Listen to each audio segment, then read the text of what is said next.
Hello दोस्तों, स्वागत है आप सभी का आपके अपने YouTube चैनल पे। कैसे हैं आप सब? आज मैं इस वीडियो में आपके साथ बात करने वाली हूँ पशुपतिनाथ मंदिर के बारे में। नेपाल को देवी और देवताओं की भूमि भी कहा जाता है। हिमालय की गोद में बसा यह देश पूरे विश्व में अपने आध्यात्मिकता, सांस्कृतिक ज्ञान और पर्यटन के लिए ही प्रसिद्ध है। संसार की सबसे ऊंची 14 हिम श्रृंखलाओं में से 8 नेपाल में ही है। यह देश अपनी प्राकृतिक सुंदरताओं के लिए बड़ा ही विश्व प्रसिद्ध है। यहाँ के कुछ विश्व प्रसिद्ध मंदिर हैं, जैसे मुक्तिनाथ, मनकामना, स्वयंभूनाथ स्तूप, बुधा निकंथा और मनोकामनाओं की पूर्ति करने वाले पशुपतिनाथ मंदिर। पशुपतिनाथ मंदिर के लिए हम भारत से सड़क मार्ग, हवाई मार्ग या रेल मार्ग से इस मंदिर तक पहुंच सकते हैं। रेल मार्ग में आपको यूपी के गोरखपुर तक रेल यात्रा करनी पड़ेगी। फिर इसके बाद आपको अपने निजी वाहन या सार्वजनिक वाहनों से इस मंदिर तक आराम से पहुंचा जा सकता है। आप पूरे साल में कभी भी इस मंदिर में भगवान पशुपतिनाथ जी के दर्शन कर सकते हैं, लेकिन महाशिवरात्रि, तीज, इन त्योहारों में काफी भीड़ लगी रहती है। इस मंदिर में भगवान शिव के दर्शन के लिए देश विदेश से कई लोग आते हैं। पूरे विश्व में 2 पशुपतिनाथ मंदिर हैं, एक नेपाल के काठमांडू में और दूसरा भारत के मंदसौर में। दोनों ही मंदिर में मूर्तियां समान आकृति वाली हैं। नेपाल का मंदिर बागमती नदी के किनारे काठमांडू में स्थित है और इसे यूनेस्को की विश्व धरोहर में शामिल किया गया है। यह मंदिर बड़ा ही भव्य है और यहाँ पर देश विदेश से पर्यटक भगवान पशुपतिनाथ जी के दर्शन के लिए आते रहते हैं। इसके बाद हम जानेंगे पशुपति का अर्थ। पशु अर्थात जीव या प्राणी, और जैसा हम जानते हैं पति का अर्थ स्वामी और नाथ, मालिक या भगवान। इसका मतलब यह है कि संसार के समस्त जीवों के स्वामी या भगवान है पशुपतिनाथ। अगर हम दूसरे शब्दों में देखें तो इसका अर्थ है हमारे जीवन का मालिक। इस मंदिर का इतिहास भी बड़ा ही रोचक है, तो चलिए मंदिर के इतिहास को जान लेते हैं। माना जाता है कि यह लिंग वेद लिखे जाने से पहले ही स्थापित हो गया था, ऐसा हमारे हिंदू धर्म में कहा गया है। पशुपति काठमांडू घाटी के प्राचीन शासकों के अधिष्ठाता देवता रह चुके हैं। पाशुपत संप्रदाय के इस मंदिर के निर्माण का कोई इतिहास तो नहीं है, किंतु कुछ जगह पर उल्लेख मिलता है कि मंदिर का निर्माण सोमदेव राजवंश के पशुप्लेक्ष ने 3री सदी ईसा पूर्व में कराया था। 605 ईस्वी में अमशुवर्मन ने भगवान के चरण को छूकर अपने को अनुग्रहित माना था। बाद में इस मंदिर का पुनः निर्माण लगभग 11वीं सदी में किया गया था। दीमक की वजह से यह मंदिर को बहुत ही नुकसान हुआ था, जिसके कारण लगभग 17वीं सदी में इसका पुनः निर्माण किया गया। बाद में मध्य युग तक मंदिर की कई नकलों का निर्माण कर लिया गया था। ऐसे मंदिरों में भक्तपुर, ललितपुर और बनारस शामिल है। मूल मंदिर कई बार नष्ट हो चुका है। इसे वर्तमान स्वरूप नरेश भूपलेंद्र मल्ला ने ईस्वी सन 1697 में प्रदान किया था। जैसे कि हम जानते हैं 2015 अप्रैल महीने में विनाशकारी भूकंप में पशुपतिनाथ मंदिर के विश्व विरासत स्थल की कुछ बाहरी इमारतों को कुछ नुकसान हुआ था, लेकिन पशुपतिनाथ का जो मुख्य मंदिर है और मंदिर की गर्भगृह है, उसे किसी भी प्रकार की हानि नहीं हुई थी। जैसे कि केदारनाथ में भी प्राकृतिक आपदा आई थी, उस समय जो मुख्य मंदिर था उसे कुछ भी नुकसान नहीं पहुंचा था। पशुपतिनाथ मंदिर में भगवान की सेवा करने के लिए ईस्वी सन 1747 से ही नेपाल के राजाओं ने भारतीय ब्राह्मणों को आमंत्रित किया था। बाद में माल्ला राजवंश में एक राजा ने दक्षिण भारतीय ब्राह्मण को मंदिर का प्रधान पुरोहित नियुक्त कर दिया था। दक्षिण भारतीय भट्ट ब्राह्मण ही इस मंदिर के प्रधान पुजारी नियुक्त होते रहे हैं। लेकिन वर्तमान में प्रचंड सरकार के काल में भारतीय ब्राह्मणों का एकाधिकार जो था वो खत्म कर दिया गया है, और जो स्थानीय ब्राह्मण हैं, जैसे नेपाल के भी जो ब्राह्मण हैं, उन्हें पूजा का जो भी प्रभाव है वो सौंप दिया गया है। आगे हम जानेंगे इस मंदिर के विशेषताओं के बारे में कि मंदिर कब खुलता है, कितना बड़ा है। यह मंदिर प्रत्येक दिन प्रातः 4 बजे से रात्रि 9 बजे तक खुला रहता है। केवल दोपहर के समय और शाम के समय 5 बजे मंदिर के पट हैं जो बंद हो जाते हैं। मंदिर में जाने का उत्तम समय सुबह जल्दी और देर शाम का होता है। पूरे मंदिर को अगर आप बहुत ही आराम से घूमना चाहते हैं तो आपको 90 से 120 मिनट समय लगेगा।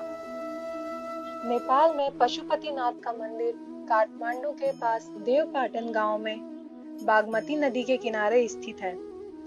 मंदिर में भगवान शिव की एक 5 मुंह वाली मूर्ति है। पशुपतिनाथ विग्रह में चारों दिशाओं में एक मुख और एक मुख ऊपर की ओर है। प्रत्येक मुख के दाएं हाथ में रुद्राक्ष की माला और बाएं हाथ में कमंडल मौजूद है। मान्यता है कि पशुपतिनाथ मंदिर का ज्योतिर्लिंग पारस पत्थर के समान है। कहते हैं कि ये पांचों मुंह अलग अलग दिशा और गुणों का परिचय देते हैं। पूर्व दिशा की ओर वाले मुख को तत्पुरुष, पश्चिम की ओर मुख वाले को सज्जोत, उत्तर दिशा की ओर मुख वाले को वामवेद या अर्धनारीश्वर कहते हैं, और दक्षिण दिशा के मुख वाले को अघोरा कहते हैं, और जो ऊपर की ओर मुख है उसे ईशान मुख कहा जाता है। इस मंदिर में भगवान शिव की मूर्ति तक पहुंचने के लिए 4 दरवाजे बने हुए हैं। वे चारों दरवाजे चांदी के हैं। पश्चिम द्वार के ठीक सामने शिव जी के बैल नंदी की विशाल प्रतिमा है, जिसका निर्माण पीतल से किया गया है। इस परिसर में वैष्णव और शैव परंपरा के कई मंदिर और प्रतिमाएं हैं। पशुपतिनाथ मंदिर को शिव के 12 ज्योतिर्लिंगों में से एक और केदारनाथ मंदिर का आधा भाग माना गया है। यह मंदिर हिंदू और बौद्ध वास्तुकला का एक अच्छा और बेहतरीन मिश्रण है। मुख्य पगोड़ा शैली का मंदिर सुरक्षित आंगन में स्थित है, जिसकी रक्षा नेपाल पुलिस द्वारा किया जाता है। यह मंदिर लगभग 264 हेक्टेयर क्षेत्र में फैला हुआ है, जिसमें 518 मंदिर और स्मारक शामिल हैं। मंदिर की द्विस्तरीय छत का निर्माण तांबे से किया गया है, जिन पर सोने की परत भी चढ़ाई गई है। मंदिर वर्गाकार के एक चबूतरे पर बना हुआ है, जिसके आधार से शिखर तक की जो ऊंचाई है वह 23 मीटर 7 सेंटीमीटर है। हम जानते हैं जैसे कि मंदिर का शिखर सोने का है, जिसे गजुर कहते हैं। परिसर के भीतर 2 गर्भगृह हैं, एक भीतरी गर्भगृह और दूसरा बाहरी। भीतरी गर्भगृह वह स्थान है जहां शिव की प्रतिमा को स्थापित किया गया है, जबकि बाहरी गर्भगृह एक खुला गली जैसा है जहां लोग परिक्रमा करते हैं। भीतरी आंगन में मौजूद मंदिर और प्रतिमाओं में वासुकीनाथ मंदिर, उन्मत्ता भैरव मंदिर, सूर्य नारायण मंदिर, कीर्तिमुख भैरव मंदिर, बुधा नीलकंठ मंदिर, हनुमान मूर्ति और 184 शिवलिंग मूर्तियां प्रमुख रूप से मौजूद हैं। जबकि जो बाहरी परिसर है, जो बाहरी गर्भगृह है, उसमें राम मंदिर, विराट स्वरूप मंदिर, 12 ज्योतिर्लिंग और 15 शिवालय मंदिर के दर्शन किए जा सकते हैं। पशुपतिनाथ मंदिर के बाहर आर्य घाट स्थित है, पौराणिक काल से ही केवल इसी घाट के पानी को मंदिर के भीतर ले जाने के लिए अनुमति दी गई है। पशुपतिनाथ मंदिर के संबंध में यह भी मान्यता है कि जो भी व्यक्ति इस स्थान के दर्शन करता है उसे किसी भी जन्म में फिर कभी भी पशु योनि प्राप्त नहीं होती। हालांकि बशर्त यह है कि आप पहले शिवलिंग के पहले नंदी जी के दर्शन ना करें। अगर कोई व्यक्ति ऐसा करता है तो उसे फिर अगले जन्म में पशु ही बनना पड़ता है। मंदिर की महिमा के बारे में आप आजू बाजू जो नेपाली लोग हैं उनसे भी काफी किस्से कहानियां सुन सकते हैं। मंदिर में अगर कोई आधा घंटा ध्यान लगाकर जप करता है तो वह जीव कई प्रकार की समस्याओं से मुक्त हो जाता है। पशुपतिनाथ मंदिर से जुड़ी हुई कई रोचक कहानियां, कई पौराणिक कथा भी हैं। चलिए आगे उनको सुनते हैं। एक पौराणिक कथा के अनुसार भगवान शिव यहाँ पर चिंकारे के रूप में आए थे और उस चिंकारे का रूप धारण कर वह निद्रा में चले बैठे थे। जब देवताओं ने उन्हें खोजा और उन्हें वाराणसी वापस लाने का प्रयास किया तो उन्होंने नदी के दूसरे किनारे पर छलांग लगा ली। कहा जाता है कि इस दौरान उनका सींग 4 टुकड़ों में टूट गया था। इसके बाद भगवान पशुपति चतुर्मुख लिंग के रूप में यहाँ प्रकट हुए थे। दूसरी कथा है एक चरवाहे से जुड़ी हुई है। यह भी बड़ी ही रोचक है। कहते हैं कि इस शिवलिंग को एक चरवाहे द्वारा खोजा गया था, जिसकी गाय का अपने दूध से अभिषेक कर शिवलिंग के स्थान का पता लगाया था। तीसरी कथा भारत के उत्तराखंड राज्य से जुड़ी हुई एक पौराणिक कथा है। इस कथा के अनुसार इस मंदिर का संबंध केदारनाथ मंदिर से है। कहा जाता है कि जब पांडवों को स्वर्ग प्रयाण के समय शिव जी ने भैंसे के रूप में दर्शन दिए, जो बाद में धरती में समा गए, लेकिन पूर्णतः समाने से पूर्व भीम ने उनकी पूंछ पकड़ ली थी।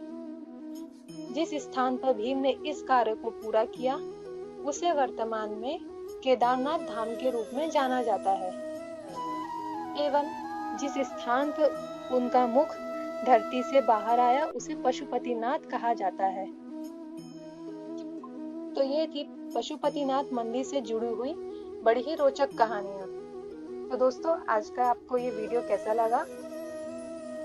अगर आपको ये वीडियो पसंद आए तो वीडियो को लाइक करें, शेयर करें और हमारे चैनल को सब्सक्राइब करें। धन्यवाद।